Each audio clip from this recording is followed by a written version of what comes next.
गोस्वामी तुलसीदास की जय।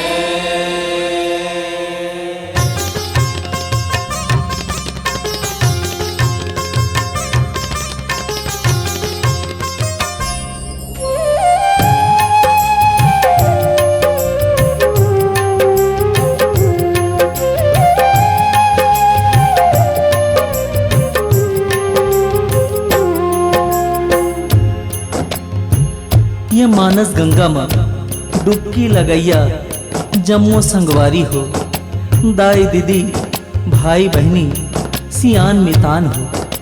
आप जम्मोला लोक गायिका कविता वासनिक और श्रद्धा सुमन मानस परिवार पिरदा के तरफ ले जय सिया राम। रामचरित मानस गोस्वामी तुलसीदास जी के अजर अमर रचना आए, जिला सुने और सुनाए के सुघर मौका मिले। भगवान विष्णु धरती दाई के भार लहरे बर, नारद के सराप ला सार्थक करे बर और मनु और शत्रुपा के वरदान ला सत्य करे बर मनुज अवतार लेके धरती में आए हैं। मनु राजा दशरथ और शत्रुपा दाई कौशल्या बने हैं। राजा दशरथ घर तीनों रानी ले 4 लड़का राम लक्ष्मण भरत शत्रुघ्न जन्म लिए। समय बीतत जावत है, दशरथ के ये 4 ललना बड़का हो गए, बर बिहाव घलो हो गए। अब राजा दशरथ राम ला राजा बनाए पर सपना संजोवत है। अव्यति मंथरा तो रानी कैकई के मन ला भड़कावत है। रानी हक्को भवन में राजा दशरथ करा 2 ठन वरदान मांगत है। पहली वर भरत ला राज तिलक और दूसर वर राम ला 14 बरस बनवास। बेरा बेरा के बात है, राम हम बनवासी भेष धर के अवधपुर के खोर में निकले हैं। संग में सीता मैया और भाई लखन घलो बनवास जावत है। नहीं समझिस तेरे आके चरित, दशरथ घोरहा खागे। कोप भवन मां बैठे कैकई, तू वरदान ला मांगे।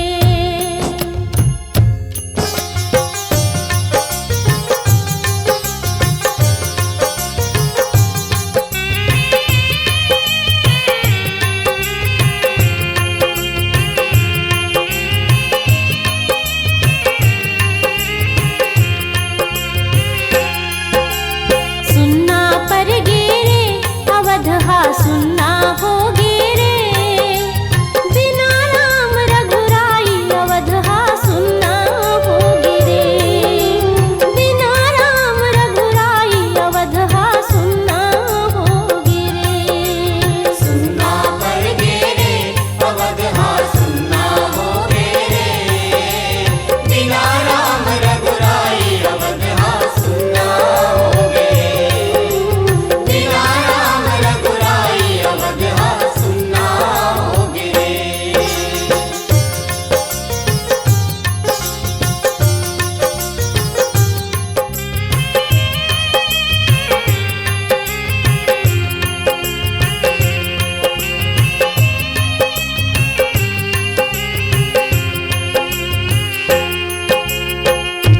हे कैकई, तै काबर उदास बैठे हस?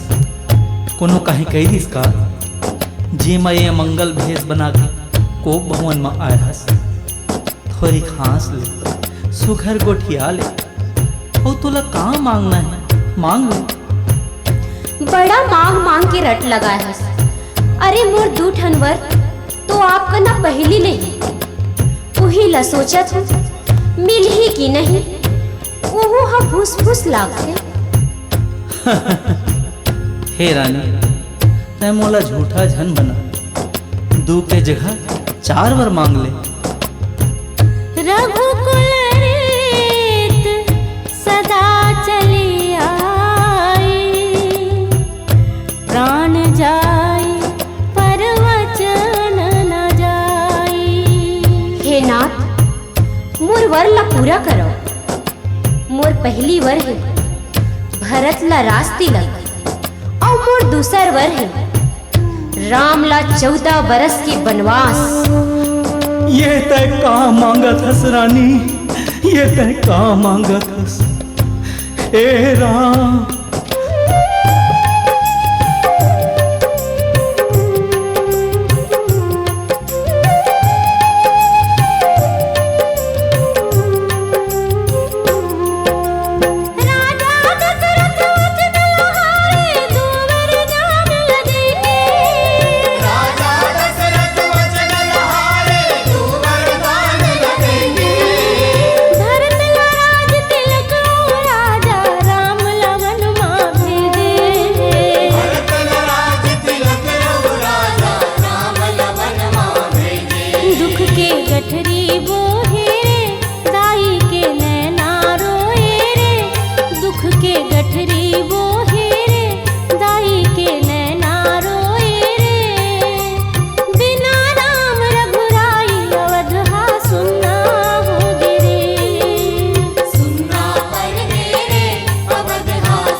हे माता झन रो, पिताजी हमोला बन के राजा बनाए है।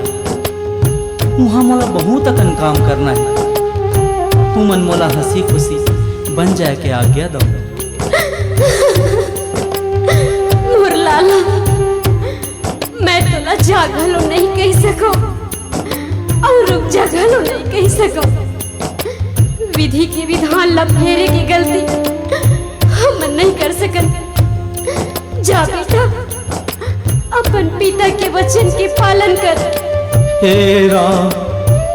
पिताजी आप अपन मन ला कोनो किस्म ले दुखी झन करो। करम गति कखरो टारे नहीं टरे। मोला बन जाए के आज्ञा दो और आशीर्वाद दो कि अपन जन्म ला सार्थक करके जल्दी लौट आवा।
मानस प्रेमी संगवारी हो, राम लखन और सीता माई हो, सुमंत और अवधपुरी के नरनारी ला छोड़ के गंगा के तट में पहुंचे हैं। जी हाँ, केवट और भगवान श्री राम के बीच में सुघर गोट बात होवत है।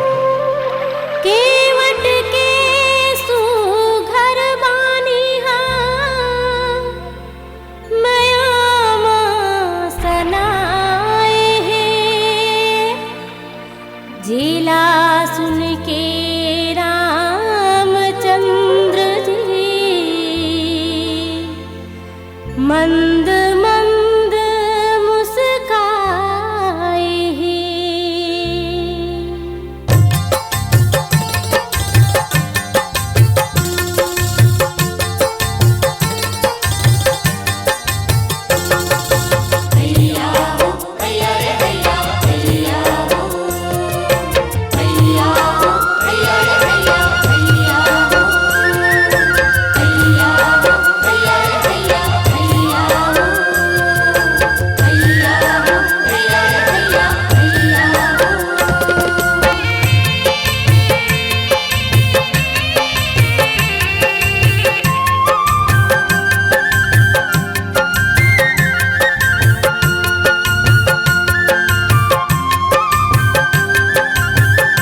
डोंगा पार मोर प्रभु जी नहीं नहकावाओ गंगा पार। कैसे नहकावाओ डोंगा पार मोर प्रभु जी नहीं नहकावाओ गंगा पार। बिना धोए मेहमानव नहीं हो, बिना धोए मेहमानव नहीं जादू भरे तोर पाँव।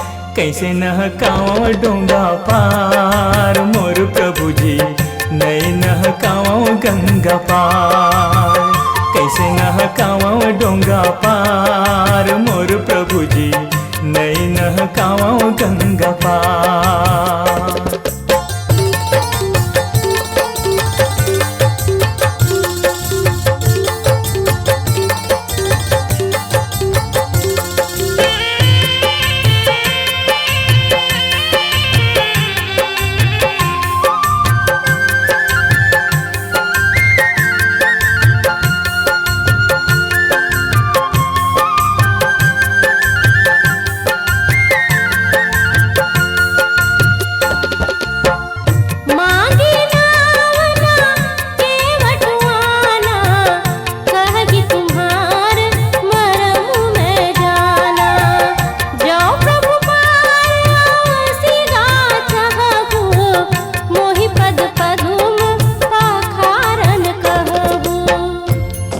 भैया केवट तो डोंगा ला ही डहर लान और हमला गंगा पार नहका देगा।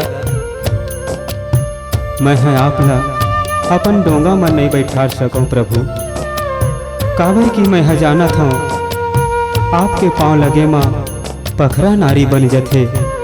यही डोंगा हम मोर परिवार के पालन पोषण करथे और कहूँ ये डोंगा ह नारी बन जही त अपन जिंदगी कैसे चलाहूँ। मोला यऊ कहीं बूता नहीं आवे प्रभु।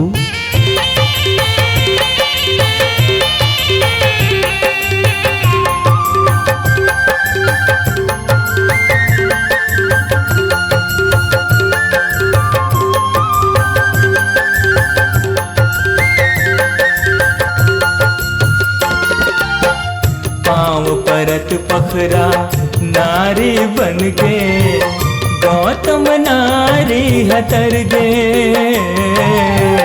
यही चरण ले गंगा मैया निकले कत को भावले उबर गे। यही डोंगा है निस्तार, यही डोंगा है निस्तार, यही डोंगा है निस्तार मोर प्रभु जी नहीं नहकाओ गंगा पार। कैसे नहकाओ डोंगा पार मोर प्रभु जी नहीं नहकाओ गंगा पार।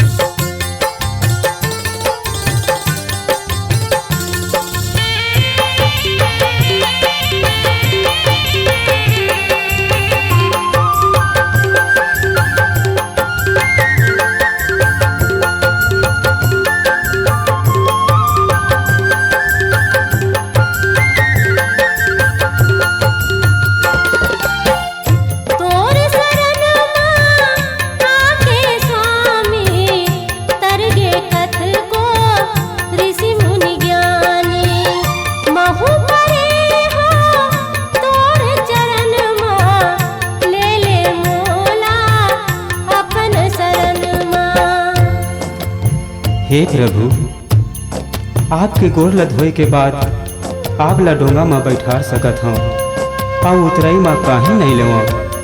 लक्ष्मण भैया भले मोला अपन बाण ले मार दे, फिर जब तक आप मन के पाँव ला नहीं पखार हूँ तब तक मैं हर गंगा पार नहीं नहकावा। आप ला राजा दशरथ के क्रिया है।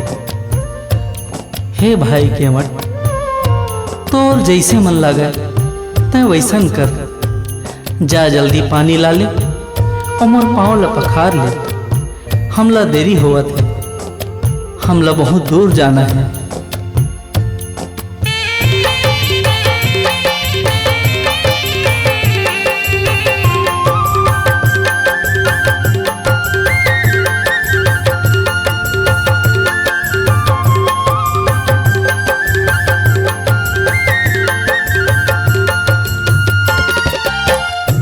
तोर दास प्रभु स्वामी ते मोरे, जिनगिला हमरो उबारो, भवले नैया पार लगा दो, बिगड़ी हमरो सवारो। चोला के कर दे मोर उबार, चोला के कर दे मोर उबार, चोला के कर दे मोर उबार, मोर प्रभु जी तोला नह काहूँ डोंगा पार, तोला नह काहूँ गंगा पार, मोर प्रभु जी तोला नह काहूँ गंगा पार। धन है मोर डोंगम परे हो, धन है मोर डोंगम परे, जादू भरे तोर पाँव, तोला नह काहूँ डोंगा पार, मोर प्रभु जी तोला नह काहूँ गंगा पार, तोला नह काहूँ डोंगा पार, मोर प्रभु जी तोला नह काहूँ गंगा पार। भैया हो भैया रे भैया, भैया हो भैया हो भैया रे भैया, भैया हो भैया हो भैया रे भैया, भैया हो भैया हो भैया रे भैया, भैया हो।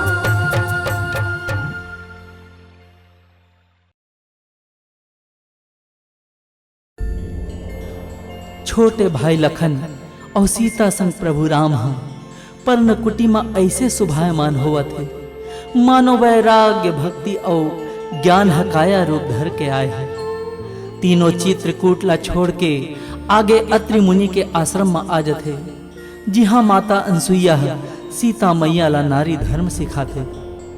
मुनि ला प्रणाम कर तीनों आगे वन गमन कर लेते। आगू आगू राम चलते हैं, बीच में सीता मैया है और पाछू में लखन लाल है। राक्षस विराट के वध करिन और मुनि सरभंग जी के उद्धार करिस। मुनि अगस्त जी श्री रामचंद्र जी ला पंचवटी के रद्दा बताइस, जहाँ गोदावरी के तीर में सुघर पर्ण कुटिया बना के तीनों रहे लागिन। लंकापति रावण के बहनी शूर्पणखा सुघर नारी रूप बना के राम और लखन करा मया के गोट गोठियाए लागिस। अतकामा भाई लखन लाल रहते हैं, ओखर नाक कान लकाट दिस। शूर्पणखा अपन भाई खरदूषण और त्रिसरा ला जाके बताते, राक्षस मन आके राम के संग युद्ध में हार जथे। ओती शूर्पणखा अपन भाई रामन करा जाते और गोहराते कि हे भैया, ये अपमान के बदला लेबर पर ही रावण सीता हरण के जुक्ति मढ़ा के मामा मारिच ला मिर्गा बना के मैया सीता ला लुभाथे और सौहे साधु भेष बना के सीता करा भिक्षा मांगे बर चल देते। मारिच ला मिर्गा बना के भेजे है पापी रावण, सीता जी के हरण करे बर भेष धरे है बामन, भेष धरे है बामन।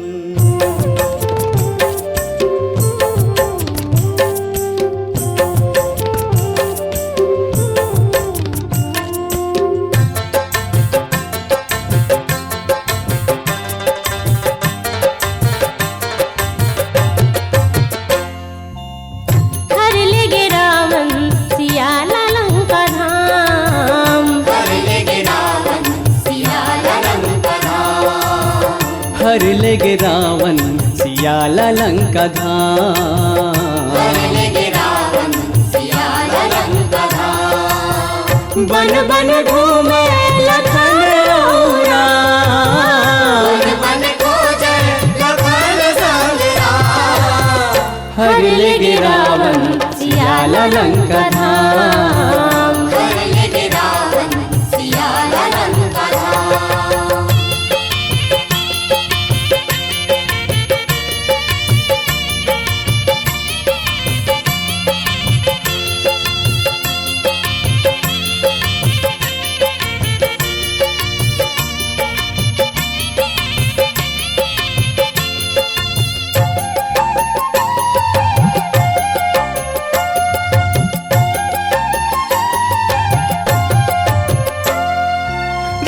राजमहल के बहुरी आज कहाँ गे।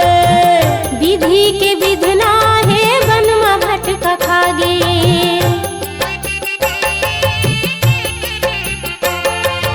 राजमहल के बहुरी आज कहाँ गे। विधि के विधना है वनमा भटका खागे। विधि के विधना है वनमा भटका खागे। माया के मिर्गमा सीता लुभाएना। माया के मिर्गमा सीता लुभाएना। हर लेगे रावण सियाला लंका धाम।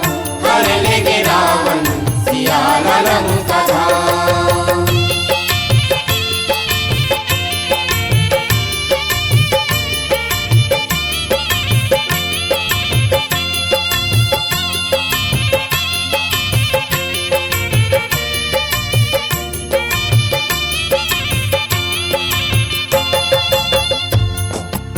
हे नाथ, बड़ सुघर मिर्गा उदी जंगल में घूमत है, ओकर छाला ला देते हो का? ठीक है सीता, मैं हजात हूँ। हे भाई लखन, तय बल बुद्धि और विवेक ले सीता के रखवारी कर दे। हे लखन, हे सीता। हे भैया लखन, मोर स्वामी के ऊपर कुछ भी पत्ती आहे तैसे लगते। तय जाता अब पता लगा के आबे कि का बात होगी। मैया, मैं नहीं जा सका। मैं अपन स्वामी की आज्ञा के उल्लंघन नहीं कर सका। मैं हाँ आदेश देवत हूँ, लेकिन कुछ मान नहीं है। मोला तो ऐसे लगते कि तोर नियत में कुछ खोट आ गई है। हे माई, मोहर सेवा में का कमी हो गई जे माँ अति बड़ लांछन लगावत हस। ठीक है माई, मैं हजात हूँ।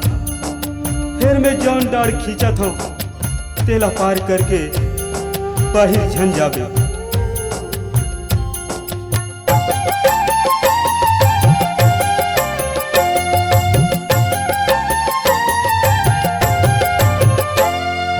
बामन के भेष धर के रावण आए हैं। भिक्षाम देहि कहि के हाथ ला पसारे हैं। बामन के भेष धर के रावण आए हैं। भिक्षाम देहि कहि के हाथ ला पसारे हैं। भिक्षाम देहि कहि के हाथ ला पसारे हैं। सियाल ठग के ले गे वो अपन धाम। सियाला ठग के ले गे वो अपन धाम। हर लेगे रावण सियाला लंका धाम। हर लेगे रावण सियाला लंका धाम।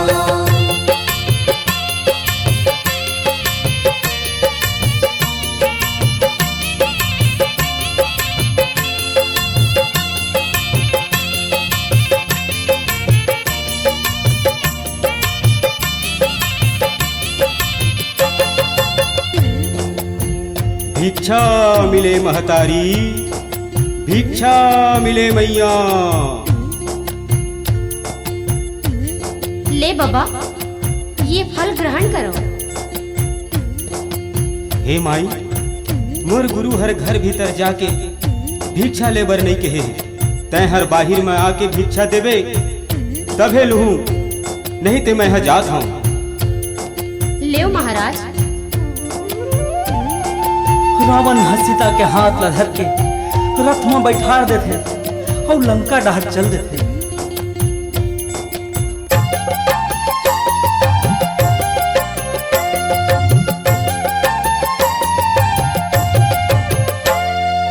मिर्गाला मार राम पंचवटी आए हैं। सियाह नहीं दिखे दुख माँ समाए हैं। मिर्गाला मार राम पंचवटी आए हैं। सियाह नहीं दिखे दुख माँ समाए हैं। सियाह नहीं दिखे दुख माँ समाए हैं। रुख राइला पूछते लखन राम। रुख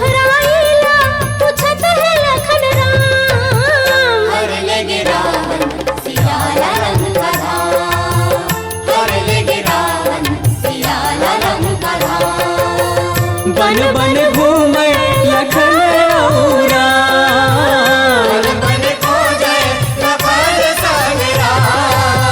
हर ले रावण सियाला लंका धाम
दिया बना के मंगल आरती सजा के जो हत बैठे हावे रामला मोर सबरी गाई जो हद बैठे हावे रामला मोर सबरी दाढ़ी जो हत बैठे हावे रामला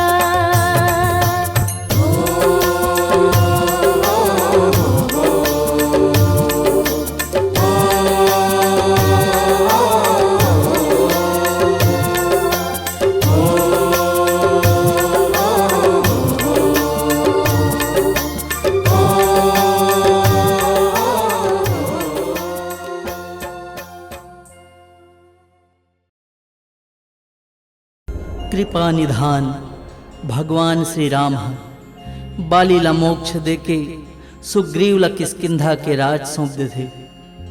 कुछ समय बीते के बाद राम ह सुग्रीव ला सीता के पता लगाए बर सुरता देवा थे।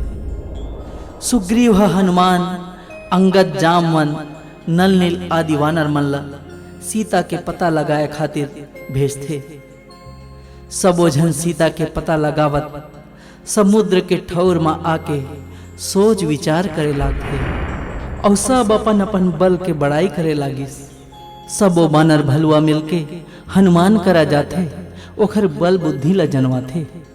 लाली रंग माहे तोर चोला मन रंगे श्री राम में मौनी बन के झन रहो जी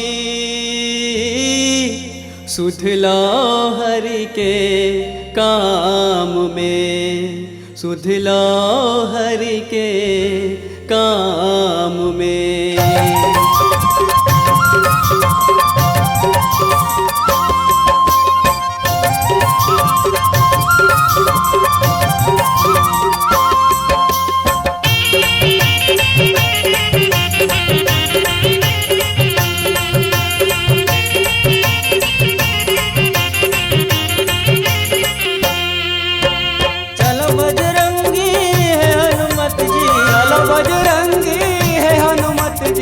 सागर पार करो माँ सीता के पता लगा के हरि के पीर हराओ। माँ सीता के पता लगा के हरि के पीर हराओ। चलो बजरंगी है हनुमत जी चलो बजरंगी है हनुमत जी सागर पार करो माँ सीता के पता लगा के हरि के पीर हराओ। माँ सीता के पता लगा के हरि के पीर हराओ।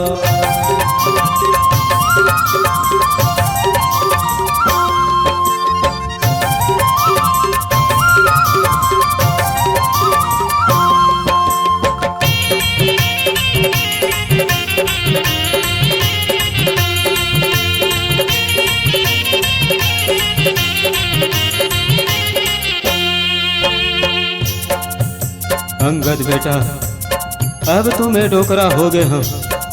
पहली में है बड़ बलवंता रहे हो। जैन समय में वामन भगवान है बलि के सभा में अपन शरीर ला बढ़ाए रही।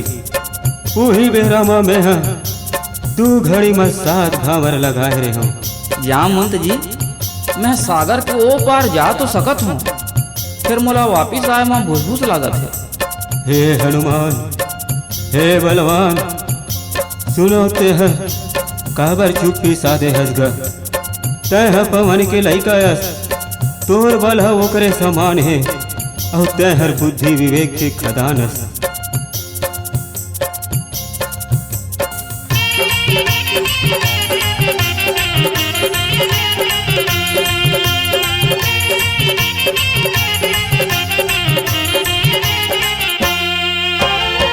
तोर महिमा बै बड़ भारी शंकर के अवतारी शंकर के अवतारी। केसरी नंदन है पवन सुत अंजनी तोर महतारी अंजनी तोर महतारी। सूरजमो माधवाए ओ हनुमत सूरजमो माधवाए ओ हनुमत कुछ तो चेत करो के पता लगा के हर के पीर हरा। माँ सीता के पता लगा के हर के पीर हरा।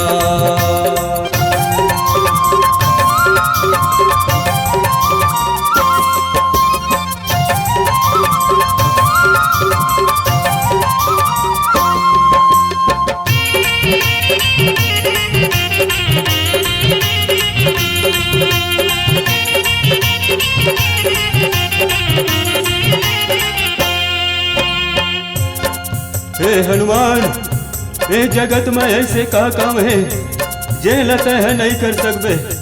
प्रभु श्री राम जी की विपत्ति हरे बर तोरे अवतार होए है। एक घाव के हाँ सूरज ला फल बरोबर खाऊं कही के मुंह में रख ले रहे। तोर महिमा अपरंपार है पवन सूत, तही हंस जन हरि के विपत्ति ला दूर करबे। उठ जाग, अबे सागर ला पार कर पवन सूत, ए सागर ला पार कर।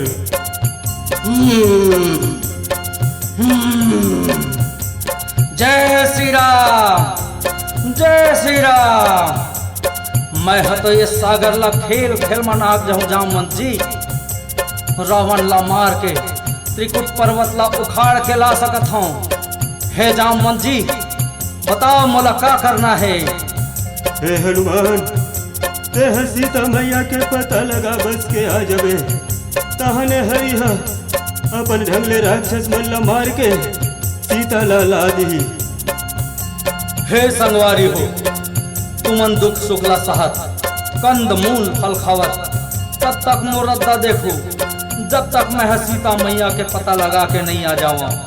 जय श्री राम।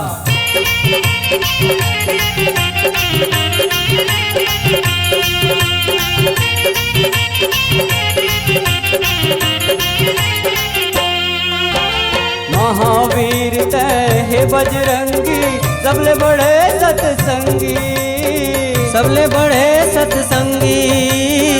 तोर नावले पापी कापे, भूत भागे बाजे चुटकी, भूत भागे बाजे चुटकी।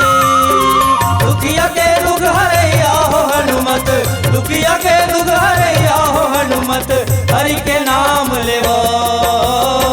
माँ सीता के पता लगा के हरि के पीर हराओ। माँ सीता के पता लगा के हरि के पीर हराओ।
बड़ बलवंता बढ़ते ज्ञानी, बेंद्रा भलुआ के स्वामी, बेंद्रा भलुआ के स्वामी। राम भक्त है राम दूत तय, बुद्धि विवेक सुजानी, बुद्धि विवेक सुजानी। लाज बचा दे हमरो हनुमत, लाज बचा दे हमरो हनुमत, हरि के ध्यान धरो। माँ सीता के पता लगा के हरि के पीर हराओ। माँ सीता के पता लगा के हरि के पीर हराओ। चलो बजरंगी है हनुमत जी, चलो बजरंगी है हनुमत जी, सागर पार करो। माँ सीता के पता लगा के हरि के पीर हराओ। माँ माँ सीता के पता लगा के हरि के पीर हराओ। माँ सीता के पता लगा के हरि के पीर हराओ। माँ सीता के पता लगा के हरि के पीर हराओ।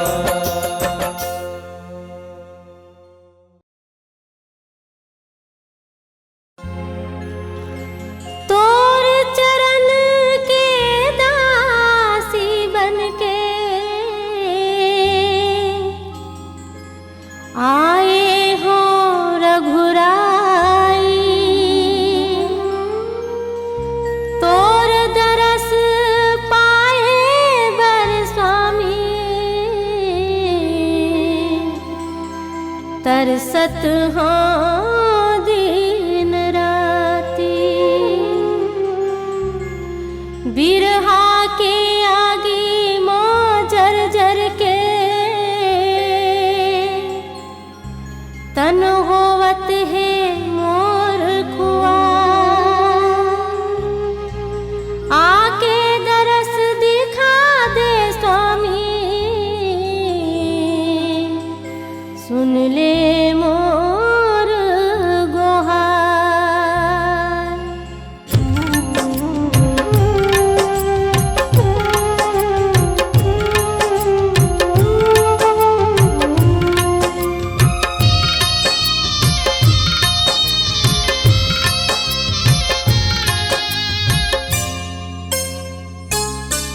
रघुराई सुरता मातोर मन बेरी मोर रोवत रही थे सागवारी। सुनना है मन के दुआरी। रघुराई सुरता मातोर मन बेरी मोर रोवत रही थे संगवारी। सुनना है मन के दुआरी।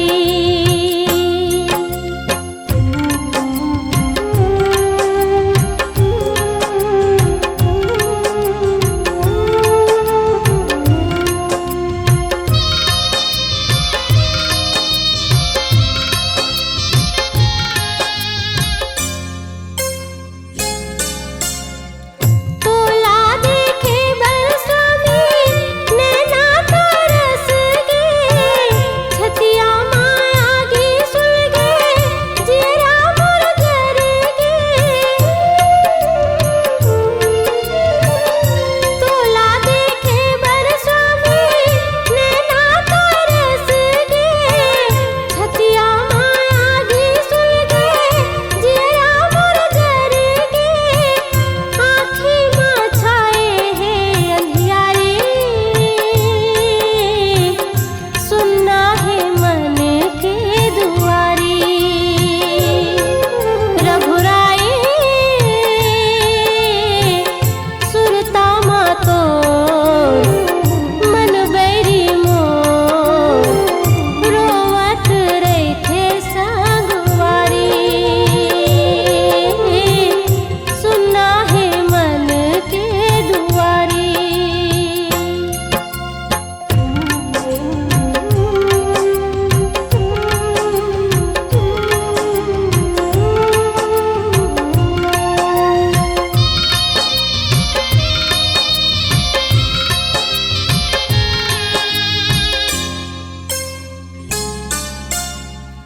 कैसे बतावा तोला ये तन के पीराला। अंग अंग माँ जहर पोहे मोरे शरीरा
कह सीता विधि भा प्रतिकूला, मिलहि न पावक मिटहि न सूला। देखियत प्रगट गगन अंगारा, अवनि नयावत एक तारा।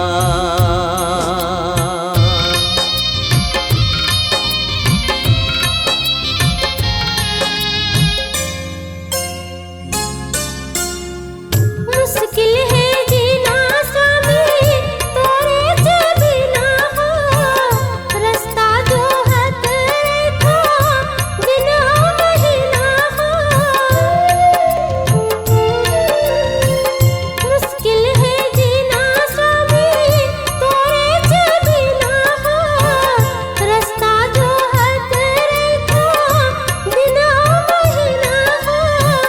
अब तो तेले मोला उबारी, सुनना है मन के दुआरी, सुनना है मन के दुआरी। रघुराई सुरता मातो मन बेड़ी मोर, रोवत रहिथे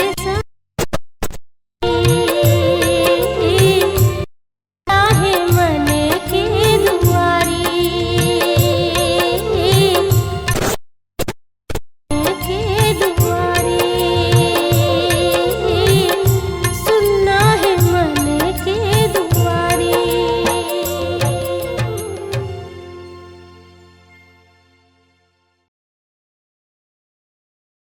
पवन सुत हनुमान जी है सागर पार करके लंका के दुआरी में पहुंच थे।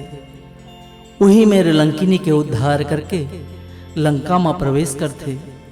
ये घर वो घर सीता मैया ला खोजत खोजत एक ठन घर ऐसे देखिस जिहाँ राम के धनुष बांध के चिन्हा छपे रहिस, जिहाँ नवा नवा तुलसी के बिरवा लगे रहिस और कुरिया के भितरी ले राम के भजन सुनाए लगते।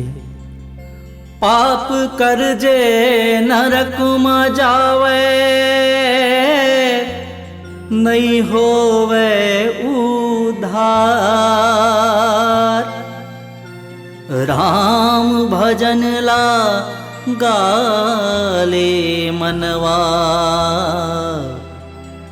हो जाही बेड़ा पार।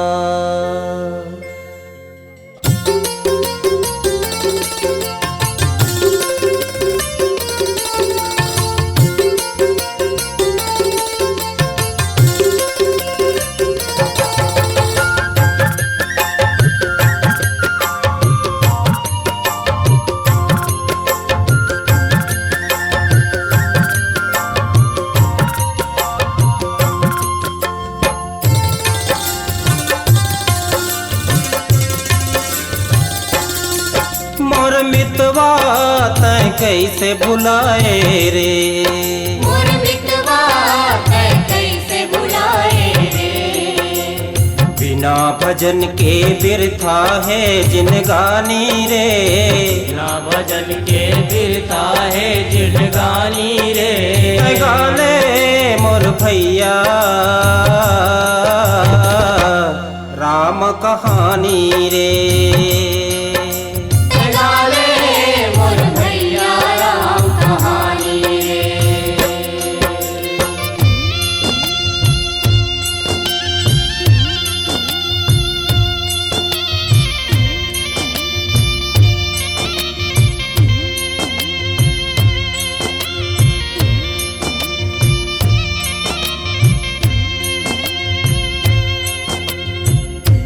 हे भैया रावण, काम क्रोध मद लोभ ये मन सब नरक के रद्दा है। ये माँ आप झंग रे गो ये ला छोड़ के प्रभु राम ला भज, जिन ला सज्जन मन भजते। हे तार भगवान राम हम काल के घलो काल आए, ओखर ले बैर झन करो। तय सीता मैया ला उखड़ शरण में जाके सौंप दे। भगवान दयालु है, तोर सबो करनी ला भुला के अपन गला लगा ली। हे दशाशीष, आप मान मोह और मद ल त्याग के भगवान के भजन में मन ल लगावा। हे नाथ, आपके छोटे भाई जौन गोट कहा थे, सिरतोन कहा थे, बोला अपन मन में बसाओ और प्रभु श्री राम के शरण में जाओ। प्रभु श्री राम बड़ दयालु है भैया, बड़ दयालु है।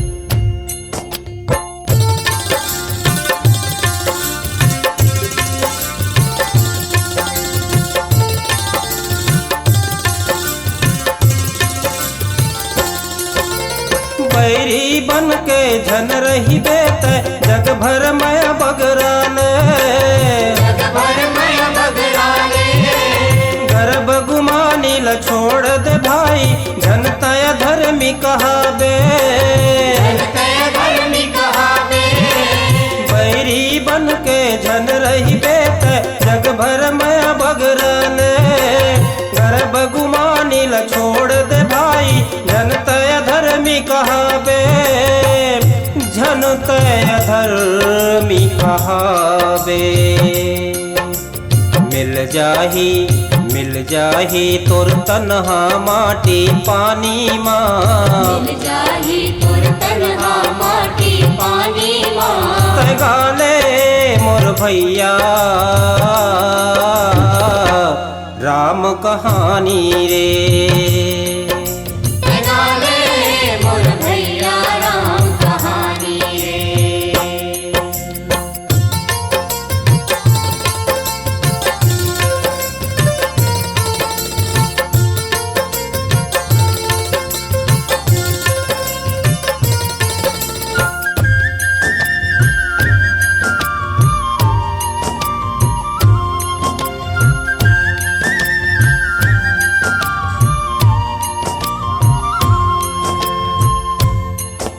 अरे विभीषण, तय भाई हो के बैरी के भाखा बोला थस, दूर हो जा मोर नजर ले, जाओ बनवासी के शरण में। हे नाथ, आपके बुद्धि ह भ्रष्ट हो गई। जे हा हित ला अनहित और मितान ला बैरी कहा थे। हे भैया, मैं तोर पांव पर के भीख मांगत, मोर दुलार ला रखो। श्री हरि के चरण में जाके सीता मैया ला सौंप दो, यही माँ सबके हित है। विभीषण, तोर मार खंगे है तैसे लागत है, खाथस मोर और गुण गाथस बैरी के। तही बता, मोर ले शक्तिशाली जगत में और कौन है? मोर कोनो कहीं बिगाड़ नहीं कर सके। तह जा और ही बनवासी मन के तीर में रहिबे। अब तोर ये लंका में ठिकाना नहीं है।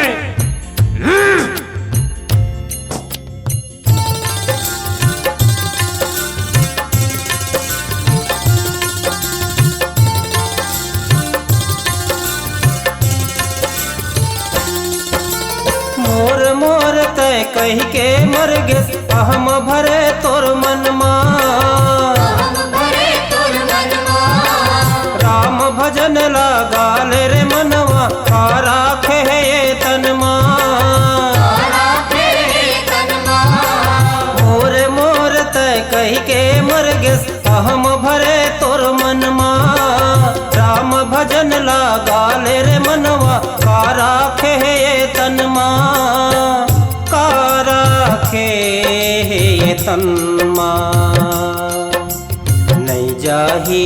नहीं जाही तोर संग माँ महल अटारी रे।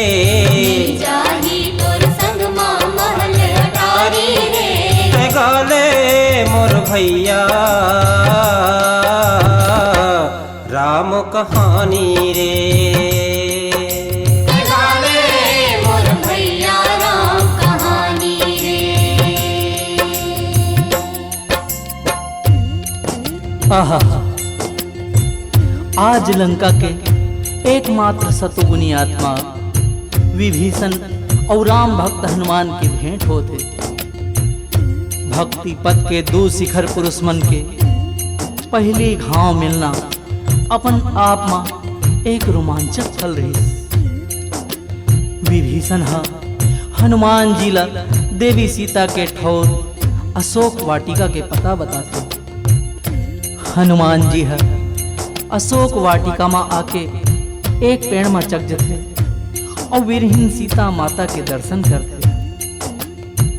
उत्के बेरा लंका पति आके सीता माता ला अपन संग बिहाव करे के दुराग्रह करके धमका थे। पतिव्रता सीता ऐसन अधर्मी बात ल नहीं सुने। अहु अपन दोनों हाथ में अपन दोनों कान लमून के राम के सुरता में रोए लागते। रावण के जाय के पाछू त्रिजटा राक्षसी सीता ला अपन सपना के बात बतावत की थे कि एक जन महाबली बेंद्रा आके लंका ला तहस नहस करही और पापी रावण के यमपुरी जाय के रास्ता बनाही। उत्के बेरा सीता पेड़ में बैठे हनुमान जी ला देखते। हनुमान जी माता सीता ला राम के भेजे मुंदरी ला देखा थे और राम के योजना ला बताते। हनुमान जी सीता माता के दिए हाथ के चूरी ला धर के राम कराते। प्रभु श्री राम नल और नील सागर में पुलिया बनाए के निवेदन करते। पुलिया बनते लंका में घोर युद्ध होते। रावण सहित लंका के जम्मो निशाचर मन के अंत होते। राम विभीषण ला लंका के राजा बना के सीता मैया लक्ष्मण हनुमान और जम्मो बेंद्रा भालू सहित पुष्पक विमान में बैठ के अवधपुरी आ जाते। अवधवासी मन मर्यादा पुरुषोत्तम राजा राम सहित सबो झल्ला आए देख के घर घर में दिया बार के खुशी मनाते। सब जन सीता और राम के जय जयकार करे लागते। संगवारी हो जौन भी मनखे भगवान श्री राम और सीता के ये पावन चरित्र ला अपन जिंदगी में थोरको उतार ली ओखर जिंदगी धन्य हो जही।